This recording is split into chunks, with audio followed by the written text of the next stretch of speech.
Bismillahirrahmanirrahim. Assalamualaikum warahmatullahi wabarakatuh. Perkenalkan, nama saya Sufiati.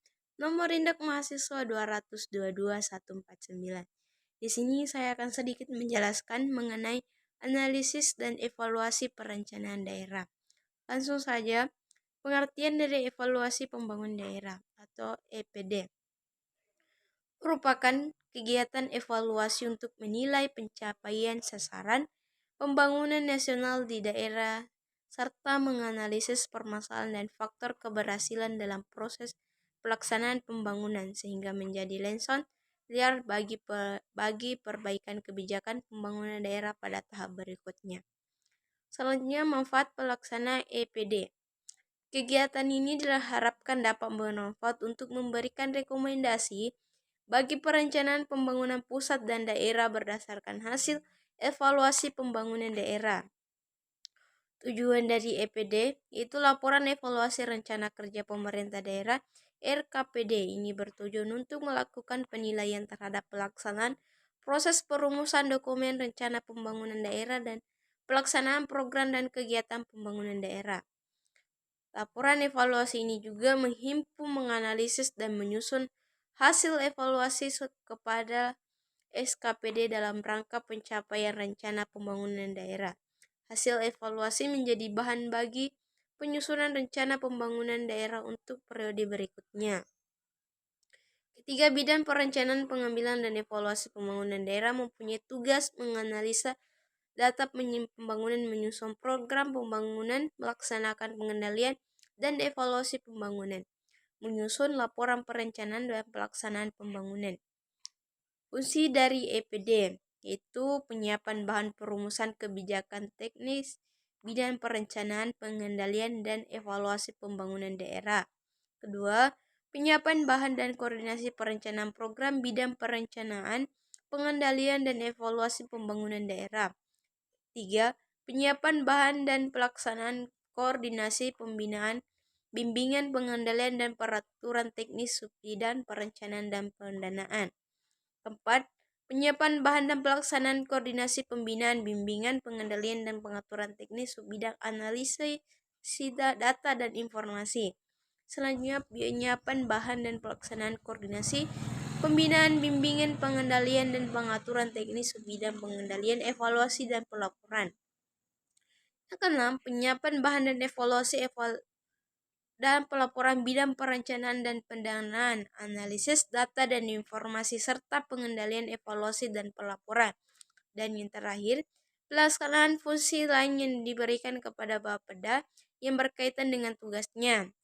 8. Laporan evaluasi rencana kerja pemerintah daerah RKPD ini bertujuan untuk melakukan penilaian terhadap pelaksanaan proses perumusan dokumen rencana pembangunan daerah dan pelaksanaan program dan kegiatan pembangunan daerah. 9. Selama ini, perencanaan pembangunan beranggapan bahwa pembangunan berarti pertumbuhan ekonomi dan hal itu dapat dicapai dengan industrialisasi, namun kenyataannya belum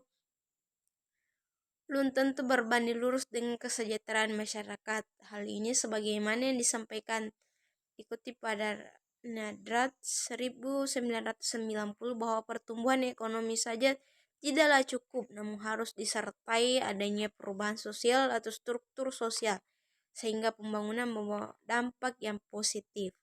10. Keterlibatan masyarakat merupakan aspek penting dalam perencanaan, karena syarat itu sendirilah yang memahami dan mengetahui mengenai apa yang menjadi kebutuhan dalam pembangunan. Perencanaan yang bertumbuh pada masyarakat menjadi penting. Hal ini menjadi salah satu pendekatan perencanaan secara nasional.